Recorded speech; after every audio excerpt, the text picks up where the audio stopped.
Hi, this is Gail Leverson, and this is my Nucor case presentation.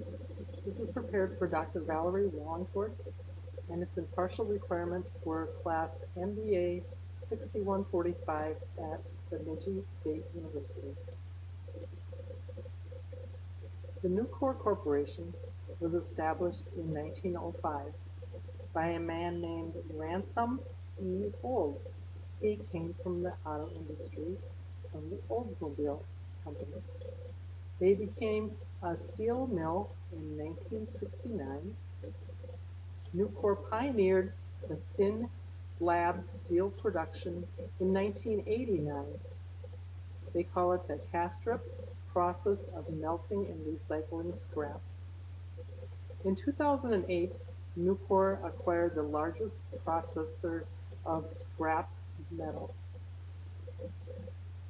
So Nucor today, they are actually the largest recycling company in the world. They utilize their scrap metal for the raw material for their steel production. Nucor's new products are changing the competitive industry. They have a shorter process, only 3 hours long. It's less costly. It uses 95% less energy, and it's environmentally friendly, using much less emitting much less greenhouse gases. Nucor's financials are strong right now. Their revenue and financial data for 2016 is shown right now on the screen. The net income they had was $796.27 million in revenue, and that was up from $504.62 million in 2012. So you see that's an increase of 57% of net income in 5 years. Their earnings per share are the same. They had earnings per share of $1.58 in 2012, and that had grown to $2.48 in 2016. But you'll see from the bar chart below that revenue of steel manufacturing is not that predictable. You can have slow years and you can have good years. 2015 was slower than any year, but they still recovered in 2016. The primary competitive forces in the steel market is right now there is an excess inventory of steel globally. And that's caused mostly by an excess production of steel in China.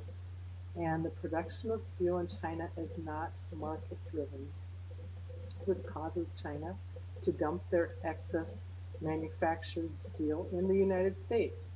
And when they dump it here, that means they sell it for less than market rate prices. So it is a low-cost product that Nucor can not compete with. Right now, the energy sector, which is a major steel market, is down. They are not building as much as they were a few years ago, and the demand for steel tubular goods has decreased. The primary competitive forces are that the steel manufacturing plants in China are state-owned, and China subsidizes its steel manufacturing plants. So they don't have to go to the bank to get a loan to improve their sales to get more capacity. Instead, they just go to the government and they get more money.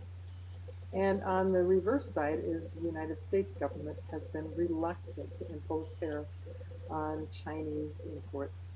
And so we have weak government support in the United States, and there's strong government support in China. So it makes business relationships quite tight in the steel manufacturing industry right now. Looking at the Porter's 5 forces analysis for Nucor Corporation, the power of the suppliers. It's kind of unique because Nucor owns their own supply of scrap metal to control the material costs. So they're totally vertically integrated. They are the largest recycler in North America, and they have a very low dependence on distributors because they distribute their own products. Rivalry among existing competitors, it really boils down to the China manufacturers and the domestic manufacturers. The China suppliers, of course, are funded by the government, and the domestic U.S. suppliers like Nucor are funded by the market. Looking again at the Porter's five forces, the power of the buyers. There's really a diffused market for steel.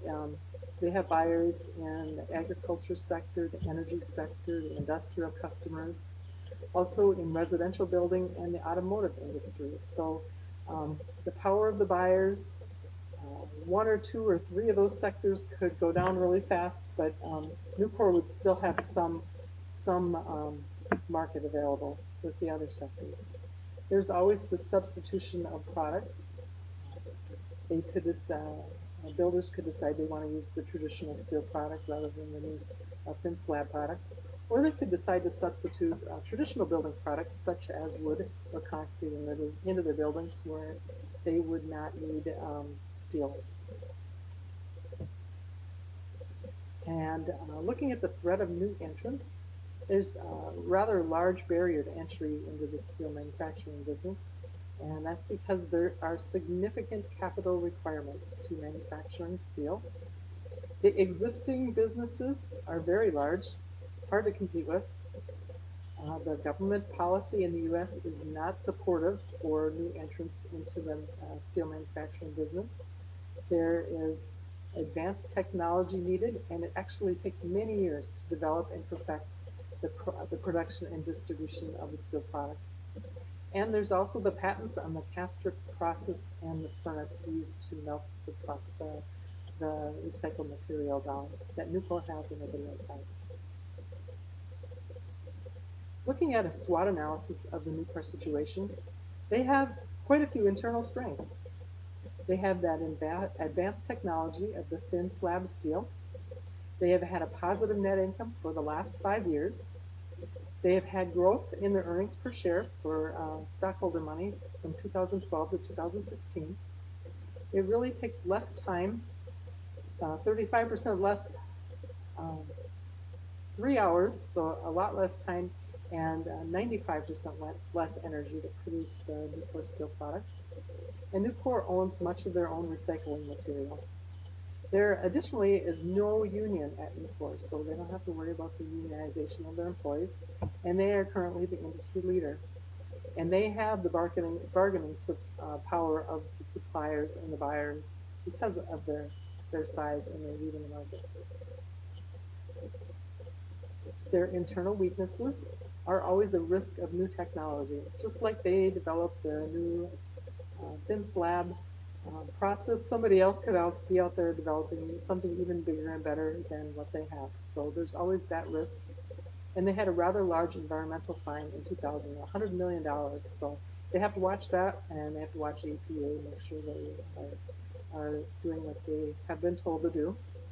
And another internal weakness is steel just isn't a very diverse product. It has its uses, but it's not used for a lot of other things than that in building.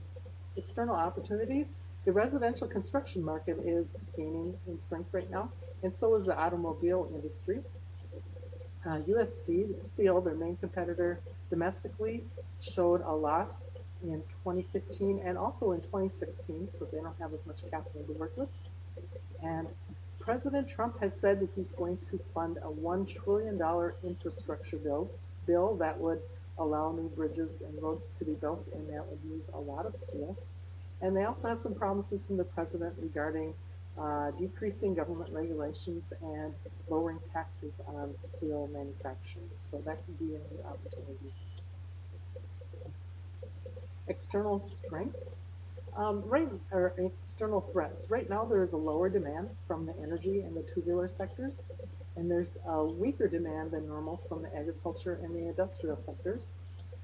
Threats, there's still those high imports from China to deal with, and China seems to be trans-shipping their product instead of coming directly from China. It goes through Vietnam, and Vietnam brings it into the U.S., and so then we have a difficulty in establishing tariffs and duties on that China product. There's very high labor costs in steel production. There's stringent environmental regulations to maintain, and the global overcapacity has been really tough in the steel industry. And right now, there's still declining construction and real estate in the United States. So does Nucor Corporation have a core competency or a distinctive competency? I believe that Nucor Corporation has a distinctive competency from the advanced technology and the new process they pioneered. Their process uses the recycled steel scrap for their resource. The cast strip process is patented. It involves developing an advanced furnace that melts that resource material so it can be reused. And this competency is unique to Nucor, and it sets Nucor apart from other steel manufacturers. This has been used to create a competitive advantage to this company. So with this, I'll wrap up my talk on the Nucor Corporation. And there's 2 pages of references here where the material is taken from. I invite you to call me or email me if you have any questions about it. And yeah, thanks very much for listening. There you go. Thank you. Bye now.